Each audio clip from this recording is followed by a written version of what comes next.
Hello everyone, welcome po tayo guys sa ating YouTube channel, Pinoy TV po. Yan, sa lahat mga aking mga legit supporters, sa aking mga faithful supporters, ang mahal kong kababayang OFW sa sulok man kayo ng mundo. Yan, welcome po kayo dito guys sa ating YouTube channel, no? Nananawagan ngayon sa mga mambabatas ang isang political strategist na unay pagtuunan ng pansin ang mga kinakaharap na problema ng bansa. Sa panayam ng SMNI News kay political strategist Malu Tequia, malayo pa aniya sa ngayon ang susunod na eleksyon. Ang panawagan ni Tequia ay kasunod na nangyayari sa mababang kapulungan ng Kongreso. Hindi pa naman eleksyon. Ang eleksyon na gusto mong takbuhan ay 2028 unless gusto niyang tumakbo senador sa 2025.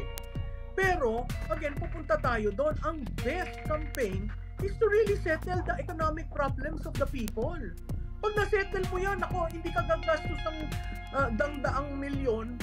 Magugunita na sa pagbalik sesyon ng Kongreso noong Lunes ay naglabas ang Kamara ng House Resolution No. 1414 na dumidepensa sa karangalan at integridad ng institusyon mula umano sa umaatake dito. Matapos nito tinanggal sa pwesto sina Pampanga 2nd District Representative Gloria Macapagal Arroyo at Davao City Representative Isidro Ungab bilang House Deputy Speaker na kilalang malapit kay dating Pangulo Rodrigo Duterte. Samantala naniniwala naman si Tequia na nananatiling malakas ang boses ng dating Pangulong Duterte kahit ito ay isang pribadong individual na. Kung kupas na ho ang dating Pangulo, isa lang ang sinabi niya, nakita niyo ang reaksyon ng buong institusyon ng House of Representatives. 309 versus isa na sinabi lang, buksan niyo ang mga libro. Yun lang, ganun lang kasimple. 1 for 1 for nila dahil lang doon. Diba? Kaya ngayon challenge, patuloy pa rin.